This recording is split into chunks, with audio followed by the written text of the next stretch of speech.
नमस्कार, तुमचं चॅन वायमध्ये स्वागत आहे. आज आपण ज्यांच्याशी गप्पा मारणार आहोत ते म्हणजे मिस्टर अमोल कुलकर्णी. नमस्कार sir. So oil and gas इंडस्ट्रीकडून म्हणजे तुम्ही इंजिनिअरिंग झालं तुमचं, त्या इंडस्ट्रीमध्ये होता ऑइल अँड गॅसमध्ये, आणि त्यानंतर Karvi nutraceuticals and food private limited ह्या उद्योगाकडे वळण्याचा प्रवास कसा झाला? ॲक्च्युली कार्वी हा जो शब्द आहे याचा प्रवास सुरुवात याची 2012मध्येच माझ्या डोक्यामध्ये झाली होती. ओके. 2012मध्येच कार्वी फूड्स या नावाने आपल्याला फूडमध्ये बिझनेस करायचा आहे हे क्लिअर होतं माइंडमध्ये. ओके. 2012 आणि आमची कार्वी न्यूट्रास्युटिकल जी आहे ही 2018मध्ये फाउंड झाली. ओके. तर 2012 ते 2018 ह्या पिरियडमध्ये कार्वी फूड्स काय काय व्हर्टिकल्समध्ये काम करेल आणि त्या व्हर्टिकल्समध्ये काम करताना येणारी जी चॅलेंजेस असतील आणि चॅलेंजेस आणि सस्टेनेबिलिटी ह्या 3 पॉईंटवर आम्ही विचार करून 2018मध्ये फायनली इंजिनिअरिंगचं सोडून इंजिनिअरिंगचं पूर्ण करिअर सोडून फूड इंडस्ट्रीमध्ये आलात. ओके. सो ती इंडस्ट्री सोडून ह्या इंडस्ट्रीकडे आलेला आहात. सो तुमचा डिसिजन राईट आहे म्हणजे आत्ता तुम्हाला काय वाटतंय? Yes, decision is right. आणि बरेच फायदे पण आहेत. ज्या गोष्टी माहीत नसतात त्या पण समजतात. Learning is always on going आपण जसं म्हणतो तसं फ्रीज ड्राईंग हे जे क्षेत्र आम्ही निवडलं तर फ्रीज ड्राईंगमध्ये आल्यानंतर आम्हाला बऱ्याच गोष्टी फूड इंडस्ट्रीमधल्या अशा समजल्या की ज्या प्रत्येक कंझ्युमरला माहीत असणं खूप गरजेचं असतं. बरोबर. पण फूड प्रोसेसिंगमध्ये फ्रीज ड्राईंग ही जी पद्धत आहे ही बऱ्याच लोकांना माहिती नाही आहे किंवा भारतात ही गोष्ट प्रचलितच नाही आहे. तर तुम्हाला ह्या सगळ्या प्रोसेसमध्ये कसे काय चॅलेंजेस आले किंवा हे तुम्ही कसं नेलत, कसं केलं? आता बेसिकली काय की एक ट्रेंड जो आहे खूप फास्ट लोक अडॅप्ट करायला लागलेत. Without knowing the purchase power किंवा without bothering about the purchase power of the product लोकांचा कल आता प्रिझर्वेटिव्ह फ्री, ॲडिटिव्ह फ्री किंवा अडल्ट्रेटेड फूड करता कमी झालाय. बरोबर. आणि प्रिझर्वेटिव्ह फ्री फूड पाहिजे ही डिमांड मार्केटमध्ये खूप वाढायला लागली. अगदी बरोबर. तर मग त्या केसमध्ये प्रिझर्व फूड द्यायचं असेल विदाउट प्रिझर्वेटिव्ह तर freeze drying is the only option. Freeze ड्राईंगला बेसिकली आधी म्हणजे जर आपण अगदी 70च्या दशकातला विचार केला तर ॲस्ट्रॉनॉट फूड म्हणून फ्रीज ड्राईंग टेक्नॉलॉजी ओळखली जायची. ओके. ॲस्ट्रॉनॉट फूडला जे चॅलेंज असायचं की न्यूट्रिशनल पॅरामीटर परफेक्ट पाहिजेत पहिली गोष्ट. दुसरी गोष्ट प्रॉडक्टचं वेट एकदम कमी पाहिजे. बरोबर. मग या 2 कसोटीला उतरणारी एकमेव टेक्नॉलॉजी फ्रीज ड्राईंग टेक्नॉलॉजी. पण तुमच्या डोक्यात फ्रीज ड्राईंगच करायचं हा विचार कसा आला? थोडंसं बॅकग्राऊंड माझं फार्मिंग रिलेटेड पण आहे. वडिलांचं प्रोफेशन शेती आणि शिक्षक हे 2 पेशे वडिलांनी व्यवस्थित सांभाळले. तर त्यामुळं अगदी 10वीपर्यंत होतं तोपर्यंत शेतीतली कामं रेग्युलरली सपोर्टिंग जी काय आहे ते करणं आणि शेतकऱ्यांबद्दल एक क्लॅरिटी होती की बाबा 30 ते 40% ॲग्रो प्रोड्यूस जे आहे दरवर्षी वेस्ट होतं प्रत्येक शेतकऱ्याचं. तर बऱ्याच अंशात हा जो आकडा आहे हा मोठा पण आहे, अगदी 90% पण जातो. तर मग हे वेस्टेज कंट्रोल हा एक मेन अजून अजेंडा किंवा आस्पेक्ट होता की फ्रीज ड्राईंगला जाणं. जर आपण प्रिझर्वेटिव्ह टाकूनच जर प्रॉडक्ट प्रिझर्व करायचं आहे तर मग it's better to be wasted. Right. बरोबर. म्हणून फ्रीज ड्राईंग. ओके. पण तुम्हाला हे फ्रीज ड्राईंगचं इन्स्पिरेशन कुठून मिळालं? 2012मध्ये ज्यावेळेस मी पहिल्यांदा ॲम्स्टरडॅमला गेलो होतो त्यावेळेस मी फ्रीज ड्राईड फ्रुट्स खाल्ले होते तिथं. ओके. त्यावेळेस जेव्हा मी ते फ्रुट्स खाल्ले हे आपल्याकडे का मिळत नाही, मग मिळत असेल तर कुठं मिळतं, नसेल मिळत तर आपण हे करू शकतो का, करू शकतो तर कसं करू शकतो. मग B2B करायचं, B2C करायचं का प्रॉडक्ट डेव्हलपमेंट करून परत B2B B2C करायचं, हे सगळे अँगल्स त्या थॉट प्रोसेसमध्ये आले होते. आणि मग आम्ही फ्रीज ड्राईंगवर फायनल केलं की याला जरी आज भारतामध्ये कमी मार्केट असेल तरी सुद्धा भविष्यात मात्र नाही. हल्ली म्हणजे आजारपण आणि ह्या सगळ्या गोष्टी म्हणजे तुम्ही जसं सांगितलं की लोक हेल्थ कॉन्शियस झालेच आहेत आणि त्यांना प्रिझर्वेटिव्ह काय म्हणजे फ्री फूडच पाहिजे आहे. सो फ्रीज ड्राईंगची प्रोसेस नक्की कशी असते, म्हणजे एक फूड त्याचं फ्रीज ड्राईंग कसं होतं हे तुम्ही सांगू शकाल? आपण एक्झाम्पल घेऊया स्ट्रॉबेरीचं. स्ट्रॉबेरी ज्यावेळेस आमच्याकडे येते आमच्या युनिटला आल्यानंतर QCच्या सगळ्या प्रोसेसमधनं ती पास होते. ओके. जे ॲक्सेप्टेड आहे मटेरियल ते वेइंग करून पुढे घेतलं जातं, प्रॉपर वॉश केलं जातं, कॅलेक्स काढून ते वॉश केलं जातं. वॉश करताना काळजी घेतली जाते की डिसइन्फेक्शन सॅनिटेशन कम्प्लीट होईल, म्हणजे कोणतंही मायक्रो ऑर्गॅनिझम बॅक्टेरिया जर त्या स्ट्रॉबेरीवरती स्किनवरती असतील तर ते वॉश आउट होतील, नल होतील. त्याच्यानंतर पुढं कटिंग स्लायसिंग जशी रिक्वायरमेंट आहे, स्लाइस पाहिजे असेल 5 mm ची स्लाइसमध्ये कट केली जाते स्ट्रॉबेरी मशीनवरती पूर्ण. त्याच्यानंतर हे प्रॉडक्ट ट्रेमध्ये अलाइन करून आम्ही फ्रीजिंगला लावतो. -40 डिग्रीला ते फ्रीजिंग होतं. साधारण 8 तास ते फ्रीजरमध्ये मटेरियल असतं. पूर्ण दगडासारखा कडक बर्फ होतो त्याचा. आणि मग ते आम्ही व्हॅक्यूम चेंबरमध्ये शिफ्ट करून ते ऍक्च्युअल डिहायड्रेशनची प्रोसेस ती व्हॅक्यूम चेंबरमध्ये होते. फ्रीज ड्रायिंगला व्हॅक्यूम फ्रीज ड्राईड पण म्हटलं जातं किंवा नुसतं फ्रीज ड्राईड पण म्हटलं जातं. साधारण तिथून पुढं चेंबरमध्ये शिफ्ट केल्यानंतर 20 ते 25 तासाची सायकल आहे मॉइश्चर रिमूव्ह करायची. म्हणजे मॉइश्चर रिमूव्ह करताना इतक्या स्लो पद्धतीनं ऍक्च्युअल ते -40ला नेलेलं प्रॉडक्ट असतं, त्या -40 मध्ये ते हळूहळू मॉइश्चर काढलं जातं without disturbing product properties like colour, texture, aroma, nutritional parameter, याला कुठेही धक्का न लावता फक्त मॉइश्चर काढून घेतलं जातं. आंब्याचं एक्झाम्पल घेतलं तर आंब्यामधनं जे मॉइश्चर आम्ही काढतो त्या मॉइश्चरला आंब्याचा वास सुद्धा येत नाही. म्हणजे सगळ्या nutritional value as it is राहून, त्याची टेस्ट ॲज इट इज राहून, जस्ट ते फक्त ड्राय होतं. करेक्ट. त्याच्यानंतर आता म्हणजे हल्ली लोक सगळीच म्हणजे घरातली माणसं काम करतात आणि ह्या कामाच्या सगळ्या गडबडीत लोकांना काय, म्हणजे कॉर्नचं उदाहरण घ्यायचं झालं तर लोक मटार म्हणा, कॉर्न म्हणा, हल्ली काय प्रेफर करतात तर जे फ्रीज्ड आहेत ते. सो मग तुम्ही काय सांगाल, म्हणजे फ्रीज ड्राईड आणि जे फ्रीजमध्ये ठेवलेलं आहे किंवा फ्रोझन जे आहे ह्याच्यामध्ये काय फरक आहे?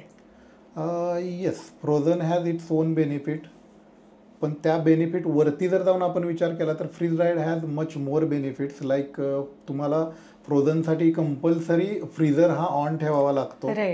इलेक्ट्रिसिटी कन्झम्पशन त्याच्यामध्ये आहे. आणि मीन व्हाईल जर काय प्रॉब्लेम झाला तर तुमचं ते प्रॉडक्ट आहे ते स्पॉईल होण्याचे चान्सेस असतात. फ्रीज ड्राईडमध्ये ज्या गोष्टी आहेत, freeze dried basically room temperature stable product आहेत. पॅकेट एकदा ओपन केलं तुम्ही तुमचं कंझ्युम करा, पॅकेट फेकून द्या. म्हणजे ज्याला फ्रीज ड्रायिंगला अशी काही सेपरेट काय फ्रीजमध्ये ठेवायची किंवा अशाच जागी ठेवलं पाहिजे, तसंच मेंटेन केलं पाहिजे टेम्परेचर, अशी काही रिक्वायरमेंट? फ्रीज ड्रायडला तशी रिक्वायरमेंट नाही. फ्रीज ड्राईड प्रॉडक्ट हे आहेत हे प्रचंड शेल्फ लाईफ देणारे आहेत. फक्त एक काळजी घ्यावी लागते, ज्यावेळेस आपण पॅकेट ओपन करतो आणि जर ते पूर्ण कंझ्युम करणार नसेल तर त्या केसमध्ये आपल्याला ते परत सील करून ठेवावं लागतं. ही काळजी घ्यावी लागते. अदरवाईज एकदम कम्प्लिटली डिहायड्रेट झालेलं प्रॉडक्ट आहे, हायली हायग्रोस्कोपिक आहे, ऍटमॉस्फिअर मधली ह्युमिडिटी सुद्धा ते पटकन ऍब्सॉर्ब करून घेणार आहे आणि सॉगी होणार आहे. त्या प्रिव्हेन्शनसाठी फक्त काळजी घ्यावी लागते, पण तिथं खर्चिक बाब काहीच नाही. राईट, बरोबर. तुम्ही कुठले कुठले प्रोडक्ट्स आत्तापर्यंत इनोव्हेट केलेले आहेत किंवा मार्केटमध्ये आणलेले आहेत, काही सांगू शकाल? म्हणजे फ्रुट्स हे एक झालं, पण फ्रुट्समध्ये मग कुठले कुठले? फ्रुट्समध्ये रेग्युलर आमच्याकडे स्ट्रॉबेरी, मँगोमध्ये अल्फान्सो आणि केसरचं काम आपण जास्त करतो. त्याच्यानंतर जॅकफ्रूटवर काम करतो आपण. हे 3 मेजर प्रॉडक्ट आहेत आपल्याकडे जी रेग्युलर काम चालू असतं फ्रीज ड्रायिंगचं. या व्यतिरिक्त पेरू आहे, दोन्ही पिंक आणि व्हाईट आपला जो रेग्युलर आहे तो आहे. कस्टर्ड ॲपलचं पण पल्पचं खूप काम असतं आपल्याकडं. चॉकलेट इंडस्ट्रीला मोस्टली या सगळ्या गोष्टी जातात. त्याच्यानंतर व्हेजिटेबल सेक्शनमध्ये अगदी ग्रीन पीस, स्वीट कॉर्न आहे, ब्रोकोली आहे. एक्झॉटिक व्हेजिटेबल्समध्ये पण बऱ्याच साऱ्या व्हेजिटेबल्स येतात. अगदी पार्सली सुद्धा ॲज इट इज लिफी फॉर्ममध्ये पाहिजे असतं. स्प्रिंग ओनियन आहे. म्हणजे ते ॲज इट इज तसंच दिसतं, राहतं आणि फक्त ते फ्रीज ड्राईड आहे आणि it is ready for consumption. Ready for consumption, ready for cook, ready for use. Ready to eat मध्ये पण बऱ्याच गोष्टींमध्ये आपण काम केलेलं आहे. जसं की अगदी ब्रेकफास्टचे आयटम, शिरा, उपमा किंवा व्हेजिटेबल उपमा जे म्हणतो साऊथमध्ये केलं जातं, रवा खिचडी म्हणतात, त्याच्यासाठी केलेले आहेत. राईसचे वेगवेगळे प्रकार आपण केलेले आहेत. लेमन राईस आहे, कोकोनट राईस आहे. पण ह्या सगळी जी प्रोसेस आहे ही फ्रीज ड्राईडच आहे. पण आता हे जे मार्केटमध्ये बाकीच्या गोष्टी मिळतात त्या पण फ्रीज ड्राईडच असतात. म्हणजे पॅकेट फूडमध्ये उपमा रेडी टू कुक मिळतो किंवा काय म्हणतो की हे तुम्ही जसं सांगितलं खिचडी रेडी टू कुक मिळते. नाही, फ्रीज ड्राईड पॅकेट असेल, फ्रीज ड्राईड प्रोसेसमधनं ते डिहायड्रेट केलेलं असेल तर फ्रीज ड्राईड हे लिहिलेलं असेल त्याच्यावर. Freeze dried itself is a very premium word, की फ्रीज ड्राईड लिहिलं म्हणजे येस हे प्रॉडक्ट प्रीमियम आहे, प्रिझर्वेटिव्ह नाही आहेत, ॲडिटिव्ह नाही आहेत. आणि ज्याच्या nutritional values as it is maintained आहेत. फ्रीज ड्रायिंग ही सगळी प्रोसेस तुम्ही काय म्हणू शकतो स्थापन करताना तुम्हाला कुठले कुठले चॅलेंजेस आलेले होते? म्हणजे इथे भारतात तुम्ही जसं सांगितलं की ही गोष्ट तुम्ही ॲम्स्टरडॅमला जेव्हा ट्रॅव्हल केलेलं होतं तेव्हा तुम्हाला हे कळलं आणि इथे आल्यानंतर तुम्हाला ते इम्प्लिमेंट करायचं होतं. सो हा सगळा सेटअप करताना किंवा ह्या सगळ्या गोष्टी इंट्रोड्यूस करताना तुम्हाला काय काय चॅलेंजेस फेस करायला लागले? ओके, सगळ्यात मोठा चॅलेंज होता की हा कन्सेप्ट भारतामधल्या बऱ्याच फूड बिझनेस ऑपरेटर्सना सुद्धा माहिती नाहीये हा कन्सेप्ट फ्रीज ड्राईंगचा. त्यामुळं कन्झ्युमर्सला कितपत माहिती असेल हा चॅलेंज सगळ्यात मोठा होता. त्यामुळं क्लायंट शोधताना पहिल्यांदा अवेअरनेस क्रिएट करणं टेक्नॉलॉजीबद्दल, त्याचे बेनिफिट्स आणि ते त्याच्याबद्दल अवेअरनेस क्रिएट करणं आणि मग क्लायंट कन्वर्ट करणं हा बिझनेसमधला चॅलेंज होता. आणि बिफोर दॅट इन्फ्रास्ट्रक्चर ज्यावेळेस आम्ही उभं करत होतो, फ्रीज ड्राईंगमध्ये यायच्या अगोदर ज्यावेळेस आम्ही फ्रीज ड्राईंगचे काही युनिट बघितले होते, एक कल्पना होती किंवा आयडिया डोक्यामध्ये होती की असं युनिट असावं.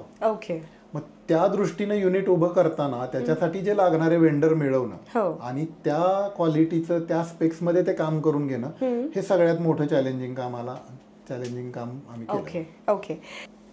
तुमच्या फ्रीज ड्राय केलेल्या उत्पादनांचा मुख्य क्लायंटल कोण आहे किंवा कोण हे कन्झ्युम करतं किंवा कोण प्रेफर करतं ह्या गोष्टी घेणं? सगळ्यात ज्यांना न्यूट्रिशन हेल्दी प्रॉडक्ट असणारे खायचे आहेत हे सगळे फ्रीज ड्रायड प्रॉडक्टचे कन्झ्युमर आहेत. ओके. एक्झाम्पल घ्यायचं म्हटलं तर आपण लहान मुलांच्या बाबतीत कधीच हे करत नाही, फूडच्या बाबतीत कॉम्प्रोमाइज. लहान मुलांना हेल्दी हायली न्यूट्रिशियस फूडच मिळावं हा प्रत्येक पॅरेंटचा आग्रह असतो, पण ते त्यांना मिळतं का? मग ज्या प्रॉडक्टमध्ये जर इन्ग्रेडियंट फ्रीज ड्रायड वापरलेले असतील तर त्या इन्ग्रेडियंटमध्ये न्यूट्रिशन पॅरामीटर हे परफेक्ट मिळालेले आहेत, असे प्रॉडक्ट लहान मुलांसाठी प्रचंड हेल्दी आहेत. त्यामुळे तिथं तो वर्ग चांगला अट्रॅक्ट होतो फ्रीज ड्रायड इन्ग्रेडियंटवाल्या प्रॉडक्टसाठी. आणि B2B मध्ये म्हणायचं गेलं तर ice cream industry, chocolate industry, they are using lot of fruits in their upcoming innovative products. असे 2 क्लायंट आहेत आमच्याकडे ज्यांना आम्ही यासाठी सप्लाय करतो. स्ट्रॉबेरी, मँगो आणि कस्टर्ड ॲपल सप्लाय करतो. ओके.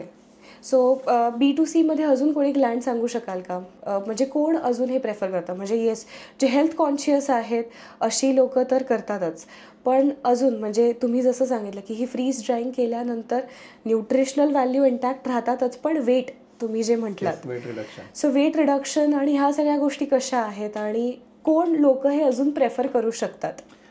याच्यामध्ये ट्रेकिंग करणारा जो क्लास आहे, राईट, तर ट्रेकिंग करणाऱ्या क्लाससाठी हे एक अप्रतिम प्रॉडक्ट्स आहेत. प्रॉडक्ट लाईन आहे बेसिकली. कमीत कमी वजन कॅरी करायचं आहे आणि जास्तीत जास्त न्यूट्रिशन्स आणि हेल्दी प्रॉडक्ट मिळवायचे त्याच्यातून. दुसरं म्हटलं तर बेबी फूड्समध्ये हे प्रचंड प्रमाणात पॉप्युलर झालेलं आहे. तिसरं म्हटलं तर एअरलाईन्स किंवा शिपिंग इंडस्ट्री, एअरलाईन मध्ये पण वेट कॅरिंगचे रिस्ट्रिक्शन असतात. बरोबर. तर एअरलाईन मध्ये पण आता बऱ्याच ठिकाणी फ्रीज ड्राईड प्रॉडक्टचे मिल्स मिळायला लागलेले. ओके. ते एअरलाईनचे जे हे असतात, स्टाफ जो असतो एरोस्टेस वगैरे, ते तिथं प्रिपेअर करतात गरम पाणी ऍड करून आणि सर्व्ह केलं जातं. ओके. ओके. सो कार्वी फूड्सला FSSC 22,000 प्रमाणपत्र मिळाल्यानंतर काय बदल झाले किंवा ह्याचं कसं बेनिफिट झालं कार्वी फूड्सला? येस, सर्टिफिकेशन तुमच्याकडे चांगल्या गुणवत्तेचं असणं हे खूप महत्वाचं आहे. कारण की तुमच्याकडे जर असे क्वालिटी सर्टिफिकेशन्स नसतील तर मोठमोठे क्लायंट MNCs लाईक नेस्ले झालं, तुम्हाला युनिलिव्हर झालं, तर हे तुमच्याकडे बघणार सुद्धा नाही. तुम्ही किती मेल पाठवा, किती रेफरन्स वापरा. तर मोठ्या कंपन्यांना सगळ्यात महत्वाचं थर्ड पार्टी ऑडिट झालेलं फूड सेफ्टीचं प्रॉपर इम्प्लिमेंटेशन असलेल्या कंपन्यात सप्लायर म्हणून जॉईन होऊ शकतात. हे स्ट्रिंजेंट नॉर्म आहेत. कारण की आपल्यापेक्षा त्या कंपन्या फूडमध्ये खूप दिवसांपासून आहेत. फूड सेफ्टीचं जे कल्चर आहे ते त्या कंपन्यांनी खूप छान रुजवलेलं आहे. So they are looking to the such clients those have implemented food safety. तर मग हा फायदा आम्हाला खूप झाला सर्टिफिकेशन मिळाल्यानंतर लगेचच. आणि मग हे ती फूड सेफ्टी आपण कार्वी फूड्स मध्ये कशी मेंटेन करताय? येस, आता जे आपण सर्टिफिकेशन घेतलेलं आहे Karvi nutraceuticals and foods private limited, ही FSSC 22,000 सर्टिफाईड फॅसिलिटी आहे. ओके. तर याच्यामध्ये बेस जो आहे FSSCचा तो हा ISO 22,000 आहे. ओके. याच्याबरोबर HACCP, HACCP, VACCP TACCP, threat analysis असेल किंवा हॅझार्ड अनालिसिस असेल किंवा व्हल्नरॅबिलिटी अनालिसिस असेल, हे तिन्ही पॉईंट अलॉंग विथ ISO 22000 आणि global food safety initiative GFSI, हे सगळे कंप्लायन्सचा बंडल होऊन FSSC तयार होतं. बरोबर. नुसतं हे कागदोपत्री नाहीये, ह्या सगळ्या ज्या प्रोसेसेस आहेत फूड सेफ्टीचे, अगदी साधं एक्झाम्पल सांगायचं म्हटलं तर तिथं तुमच्याकडे येणारे फूड हँडलर्स जे आहेत, तुमचा जो स्टाफ आहे, तर त्यांचं पर्सनल हायजीन कसं आहे, बरोबर, ते डेली मॉनिटर केलं जातं. ओके. म्हणजे अगदी त्यांनी नखं कापलेली आहेत का, नखाला नेल पेंट आहे का. समजा जर बऱ्याच होतं फूड हँडलर्स मोस्टली लेडीज असतात आणि काही फंक्शनला वगैरे गेल्या, हाताला मेहंदी लावलेली असते, नेल पॉलिश असतं, बरोबर. मग ह्या सगळ्या गोष्टी डेली मॉनिटर केल्या जातात आणि जर तसं कोणी असेल तर त्याला फूड हँडलिंग करायला अलाउड नाहीये. अंटिल अँड अनलेस जोपर्यंत क्लिअर होत जात नाही तोपर्यंत. असे छोटे छोटे पण असे खूप पॉइंट्स आहेत जे इम्प्लिमेंटेड आहेत. राईट. आणि ह्या सगळ्या गोष्टींमुळे ती क्वालिटी मेंटेन राहते. तुम्ही कार्वी फूड्सला पुढच्या 5 वर्षात कुठे बघताय? खूप छान प्रश्न आहे हा. तसं बघितलं तर अगदी 1000 कोटीची कंपनी सुद्धा बघतोय, पण प्रॅक्टिकली ज्यावेळेस आपण हा प्रश्न आन्सर करतो त्यावेळेस आत्ता सध्या आम्ही एक्सपान्शनचा विचार करतोय. आमची जी कपॅसिटी आहे 400 kg one time loading capacity जी आहे ती आम्ही डबल करायचा आत्ता प्लॅन करतोय. पण लुकिंग आफ्टर 5 years तर आत्ताच्या कपॅसिटीपेक्षा कमीत कमी 5 पट तरी कपॅसिटी असेल, या दृष्टीनं आमची पावलं चाललेली आहेत. आणि त्याबरोबरच कार्वीचे स्वतःचे सुद्धा काही हेल्दी प्रॉडक्ट्स असतील की ज्याच्यामध्ये फक्त आणि फक्त फ्रुट्स आणि व्हेजिटेबल्स इन्ग्रेडियंट यूज केलेलेच फक्त प्रॉडक्ट असतील. ओके. तुम्ही ह्या सगळ्यासोबत कोल्ड प्रेस ऑइल जे आहे तर ह्याच्यामध्ये सुद्धा काम करता, तर त्याच्याबद्दल थोडीशी माहिती सांगू शकाल? हो. ज्यावेळेस आपण कार्वी फॉर्मेशन झालं 2018 मध्ये, इमिजिएटली आम्ही कोल्ड प्रेस ऑइल्सचं युनिट चालू केलं होतं. कोल्ड प्रेस ऑइलचं मॅन्युफॅक्चरिंग करतो. साधारण 6 प्रॉडक्ट आम्ही आत्ता करंटली लाईव्ह आहेत आमच्याकडं. ग्राउंडनट ऑइल आहे, सॅफ्लॉवर, करडई म्हणतो आपण त्याला, करडई, सूर्यफूल, ग्राउंडनट, पांढरा तीळ, काळा तीळ, बदाम, खोबरं, असे 6 ते 7 प्रॉडक्ट आम्ही आत्ता करंटली प्रोड्यूस करून B2C करतो. याच्यामध्ये कुठेही B2B नाहीये, B2C करतो आम्ही. याचा उद्देश फक्त हाच होता की सोसायटीमध्ये गॅप जी आहे की प्रॉपर कोल्ड प्रेस ऑइल्स मिळत नाहीयेत मार्केटमध्ये, बरोबर, आणि ती गॅप आपण कुठंतरी क्लोज करू आणि एक ब्रँड नेम किंवा एक लिगसी कार्वी फूड्सची आपण क्रिएट करू. तर पुण्यामध्ये बऱ्यापैकी आम्ही कार्वी फूड्सच्या नावाला एक वेट देण्याचा प्रयत्न केलेला आहे आणि तो सक्सेसफुल झालेला आहे. ओके. तुमच्या पूर्ण प्रवासामधला म्हणजे अ हॅपी मोमेंट, म्हणजे तुम्ही कधी असं की अशासारखा आनंदच नाही, हे तुमच्यासाठी कुठला क्षण होता? सगळ्यात मोठा माइलस्टोन जो आम्ही अचीव्ह केला आता रिसेंटली 1-1.5 वर्षापूर्वी, FSSC 22000 सर्टिफिकेशन आम्हाला अवॉर्ड झालं. That was one of the happiest moment in Karvi's life. Milestone म्हणू शकतो. ग्लोबली ऍक्सेप्टेड सर्टिफिकेट आहे आणि तुम्हाला एक ग्लोबल स्टँडर्ड मिळालेलं आहे तुमच्या कार्वी फूड्सला. येस. आणि मल्टिपल MNCs ज्या आहेत भारतामध्ये, नेस्ले आहे, डोलर आहे, IFF आहे, जीवदान आहे, युनिलिव्हर आहे, तर या सगळ्या MNCsला अप्रोच करण्यासाठी आमचं डोर ओपन झालं.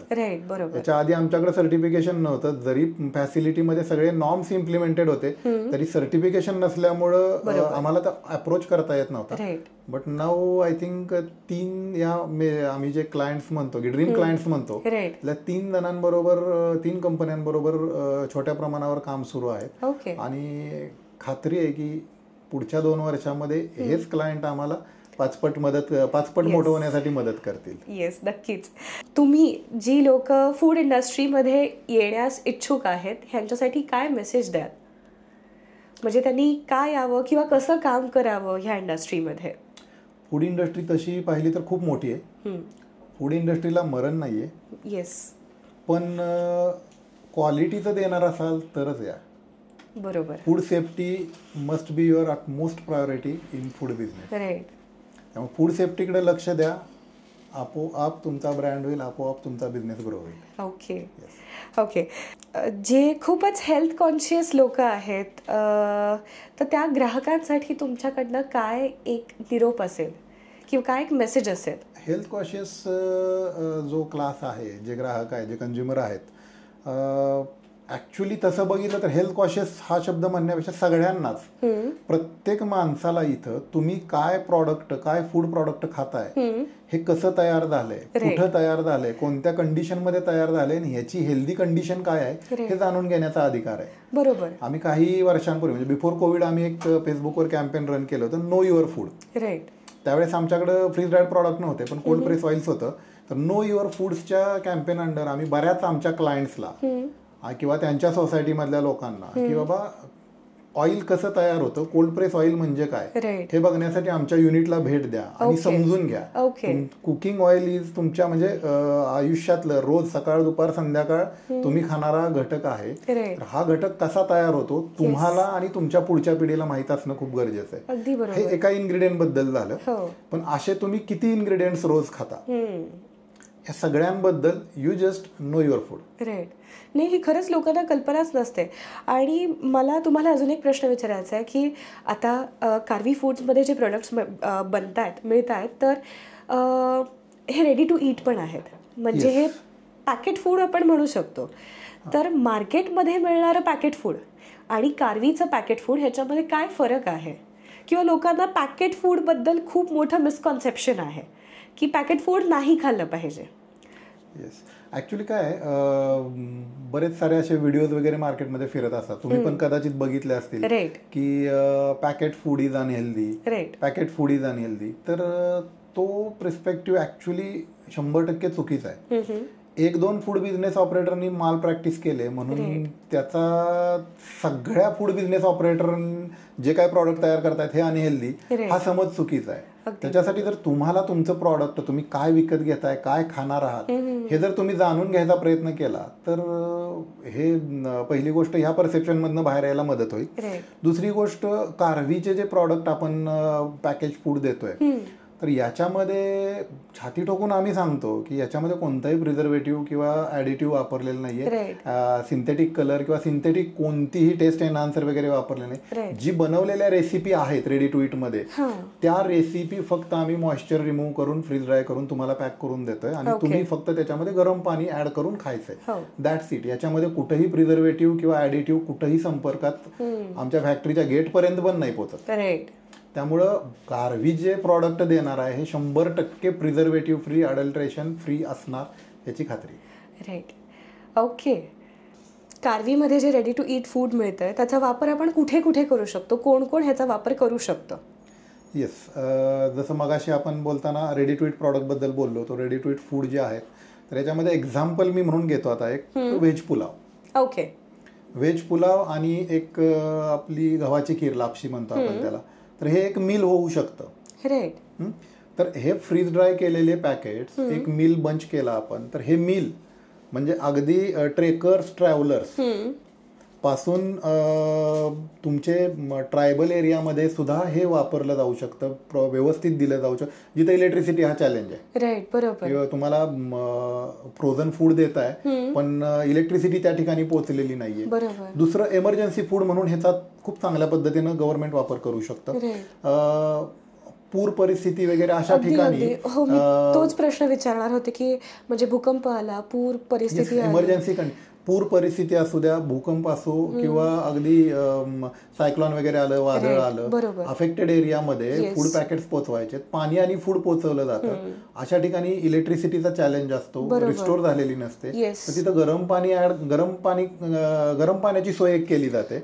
गरम पाणी जर असेल आणि हे पॅकेट्स असतील तर everybody can have that healthy meals. म्हणजे तिथं काय म्हणतात कंटॅमिनेटेड फूड, बाबा तयार केलेला व्हेज पुलाव जर आपण पाठवायचा म्हणलं अशा एरियातनं तो ट्रॅव्हल होऊन जाणार, मीनवाईल तो तिथे पोचेपर्यंत खराब होईल किंवा विटेल, वास लागेल, हे सगळे चॅलेंजेस ओव्हरकम होतात. ट्रायबल एरियामध्ये हे सगळं आपण वापरू शकतो. ट्रायबल एरियामध्ये किंवा गव्हर्नमेंटच्या ज्या स्कीम आहेत, फ्री मिल्सच्या ज्या स्कीम आहेत स्कूल्समध्ये वगैरे, स्कूल्समध्ये सुद्धा स्कूल स्टुडंट्स डोळ्यासमोर ठेवून त्यांना काय हेल्दी प्रॉडक्ट देत आहेत तसे प्रॉडक्टचे रेसिपी डेव्हलप करून त्या फ्रीज ड्राय करून आपण सप्लाय करू शकतो. तर हा एक मोठा सेगमेंट होऊ शकतो. ओके. अजून एक माझा प्रश्न आहे की आता फ्रीज ड्राईंग म्हटलं, तुम्ही जसं म्हटलं की बाहेरच्या देशांमध्ये ही गोष्ट प्रचलित आहे, लोकांना माहिती आहे, पण फ्रीज ड्राईंग म्हटलं की काही लोकांना असं वाटू शकतं ना की ही गोष्ट खूप एक्सपेन्सिव्ह आहे, खूप महाग आहे. तर तुम्ही ह्याच्यावरती काय सांगाल? ऍक्च्युली ज्यावेळेस आपण एक्सपेन्सिव्ह म्हणतो त्यावेळेस आपण पहिली गोष्ट त्याला पैशाच्या नजरेतनं बघितलेलं असतं. राईट. पण त्यातून मिळणाऱ्या व्हॅल्यू बद्दल आपण बघत नाही. बरोबर. कॉस्ट आणि व्हॅल्यू याचं कम्पॅरिझन ज्याला करता आलं व्यवस्थित, आणि apart from cost what additional, apart from health what additional things you are going to gain, त्या सुद्धा बघाव्या लागतात. ऑफकोर्स फ्रीज ड्रायिंग हे थोडंसं इतर टेक्नॉलॉजीज पेक्षा थोडंसं महाग आहे, पण सेम टाइम तुम्हाला प्रिझर्वेटिव्ह फ्री फूड देते. अगदी बरोबर. सेम टाइम तुम्हाला न्यूट्रिशनल फूड देते, म्हणजे न्यूट्रिशनल पॅरामीटर कुठं लॉस होत नाहीत प्रोसेसमध्ये, आणि कन्व्हिनियन्स आहे. एक्झाम्पल आपण स्टुडंटचं घेऊया. स्टुडंट्स जे अब्रॉड स्टुडंट्स आहेत किंवा इथंही हॉस्टेलला राहणारे स्टुडंट, बरोबर, रात्री 2 वाजता 3 वाजता काय करून खायचं म्हटलं, कारण स्टुडंटची लाईफ आता सगळ्यांना माहिती आहे की मोस्टली दुपारी झोपलेले असतात, संध्याकाळी जागे असतात. इंजिनिअरिंगचे स्टुडंट जर घेतले तर पीएल मध्ये पूर्ण रात्र अभ्यास करत असतात. तर मग रात्रीचं जर त्यांना काय हेल्दी मील वगैरे पाहिजे असेल तर they can prepare it on. आणि काही हॉस्टेल्समध्ये किचन बनवायला, प्रिपरेशन करायला पण अलाउड नसतं. इझी काय असतं तर गरम पाणी तर कुठेही मिळूच शकतं. सेम कंडिशन आपण अब्रॉड स्टुडंट संदर्भात पण घेऊ शकतो. अब्रॉडला ज्यावेळेस हे शिकायला जाते मंडळी, त्यावेळेस तिथं सगळ्यात मोठा चॅलेंज असतो की एकदम जिओग्राफी चेंज होते. बरोबर. फूड हॅबिट्स नसतात आणि मग त्या नवीन फूड हॅबिट्स मध्ये कोप अप करायला 6 महिने जातात, आणि 6 महिन्यामध्ये तुमचं अकॅडमिक बरंच पुढे जातं. तर मग हा लॉस जर थांबवायचा असेल तर घरातलं बनवलेलं, आईनं बनवलेलं फूड सुद्धा आपण फ्रीज ड्राय करून त्यांना पाठवू शकतो. Parent has to come forward in a group for freeze drying of their own recipes. त्यांनी फक्त फूड प्रिपेअर करून आपल्याकडे आणायचंय, आपण फ्रीज ड्राय करून त्यांना देणार, त्यांनी त्यांच्या कुरिअर माध्यमातून त्यांच्या मुलांना पाठवायचं. कुठलंही असं खाणं की जे आई वडिलांना मुलांपर्यंत पोहोचवायचं आहे ते आपण फ्रीज ड्राय करून देऊ शकतो. आम्ही करतोय तसं. म्हणजे काही ग्रुप ऑफ स्टुडंट्स आहेत, त्यांचे पॅरेंट्स येतात आपल्याकडे, आणि एक दिवस ठरवून आम्ही त्यांच्याकडनं तो बल्क क्वांटम मध्ये बनवलेले प्रॉडक्ट घेऊन जातो फॅक्टरीवर, फ्रीज ड्राय करून त्यांच्या पॅकेट प्रमाणे आम्ही रिक्वायरमेंट प्रमाणे पॅकेट बनवून देतो. मुलांना फक्त तिकडे तेवढं पॅकेट ओपन करायचंय, ओतायचंय, गरम पाणी टाकलं, हलवलं. पण ही गोष्ट खूपच चांगली आहे. म्हणजे काय आहे की तिथे जाऊन सुद्धा आईनी बनवलेलं खाणं त्यांना खायला अनुभव मिळू शकतो. मुलाला सुख मिळण्यापेक्षा मुलाच्या आईला जे फिलिंग आहे की माझं बनवलेलं फूड माझा मुलगा तिथं बसून सुद्धा खाऊ शकतो. बरोबर. तर दोन्ही बाजूनं तो गेन आहे, दोघं पण खुश आणि हेल्दी मिळते, सगळ्यात महत्त्वाचं. ओके. आणि अजून एक की तुम्ही ह्या म्हणजे जे आपण मुलांसाठी जे पॅकेट फूड्स म्हणतोय, म्हणजे जे आपण कार्वीमध्ये प्रोड्यूस करतोय, तर ते कुठले कुठले आहेत, आपण काय काय आता ऑफर करतोय? फ्रीज ड्राईड फ्रुट्सच्या पावडर्स आहेत, ज्या आपण दुधामध्ये, मिल्कशेकमध्ये देऊ शकतो. त्याच्यामध्ये कोणतंही ऍडिटिव्ह किंवा सिंथेटिक कलर वगैरे नाहीये. स्ट्रॉबेरीची पावडर घेतली तर 100% स्ट्रॉबेरीची पावडर येईल. चमचाभर फक्त ग्लासभर दुधात टाकून दिली, थंड द्या नाहीतर गरम द्या, डिपेंड्स किंवा सीझन काय आहे. छान मिल्कशेक तयार होतो, कुठलाही सिंथेटिक फ्लेवर नाही, मुलं पण खुश होतात. ऍडेड शुगरची पण गरज नाही. स्ट्रॉबेरीची जेवढी काय गोडी आहे तेवढी मिळेल. सेम स्ट्रॉबेरीच्या जागी तुम्ही मँगो घेऊ शकता, चिक्कू घेऊ शकता. तुम्हाला त्याच्यामध्ये थोडेसे पीस पाहिजेत तर आपण ते स्ट्रॉबेरीचे किंवा याचे बिट्स पण देऊ शकतो, जे टॉपिंग टाइप दिसेल. स्लाइस ज्या आहेत स्नॅकिंग साठी त्या स्लाइस पण देऊ शकतो, चिप्स देऊ शकतो मोठ्या. जॅकफ्रूटच्या चिप्स ज्या आहेत त्या मोठ्या खूप छान जातात त्या पण, आणि आवडीनं खातात मुलं. जॅकफ्रूटला तर खरं तर खूप प्रचंड डिमांड यायला लागलेली आहे आता. आमच्याकडे बऱ्याच एन्क्वायरी आहेत. जॅकफ्रूट पहिली गोष्ट म्हणजे खायला फळ कापणं हे सगळ्यात मोठं टेडियस टास्क आहे. अगदी बरोबर. कोकणातला माणूसच ते व्यवस्थित कापू शकतो. घाटावरच्या माणसाला कापायचं म्हणलं स्किल नसेल तर अवघड. मग अशा ठिकाणी हे जॅकफ्रूट कापणं, त्याच्यानंतर त्याचा तो फील आहे, त्याचा तो असा बलगी फील आहे, तो फील सगळा जाऊन तुम्हाला एकदम क्रिस्पी चिप्स जर आली विदाउट एनी ऑइल और कुठं फ्राय केलेली नाहीये, पण चिप्स सारखी कडक आणि क्रिस्पी आहे, आणि आहे असा जॅकफ्रूटचा अरोमा, जॅकफ्रूटची टेस्ट मिळत असेल. येस, अगदीच. असे बरेच प्रॉडक्ट आहेत. म्हणजे जो प्रॉडक्ट, जो इन्ग्रेडियंट आपण फ्रेश देऊ शकतो तो आपण फ्रीज ड्रायड पण देऊ शकतो. राईट. आपल्याकडे कार्वी फूड्समध्ये कांदा पण फ्रीज ड्राईड होतो किंवा कोथिंबीर पण फ्रीज ड्राईड होते. मग ह्याचा युसेज नक्की कुठे कसा काय केला जाऊ शकतो किंवा हे कोणासाठी युजफुल आहे? आता हे जे प्रॉडक्ट आहेत, आता कांदा घेतलं किंवा कोथिंबीर घेतली, कढीपत्ता घेतला किंवा मेथी घेतली, तर हे प्रॉडक्ट इन्ग्रेडियंट म्हणून रेडी टू इट प्रॉडक्ट मध्ये जातात. आता रेडी टू इट प्रॉडक्ट बनवणाऱ्या मोठमोठ्या कंपन्या आहेत. अगदी बरोबर. तर त्या कंपन्यांना सगळ्या गोष्टी इन्ग्रेडियंट्स ज्या आहेत त्या स्वतःकडे नाहीत, काही आउटसोर्स पण केलं जातं किंवा बाहेरनं प्रोक्यूर केले जातात. तर तिथं आपण सप्लायर म्हणून काम करतो त्यांच्या स्पेसिफिकेशन प्रमाणे. फॉर एक्झाम्पल कोथिंबीरीची पावडर पाहिजे तर आम्हाला ती पावडर करून द्यावी लागते. पण काही प्रॉडक्ट मध्ये ती लिफी फॉर्म मध्ये लागते त्यांना, मग ती आम्ही लिफी फॉर्म मध्ये करून देतो त्यांना. ओके, असं.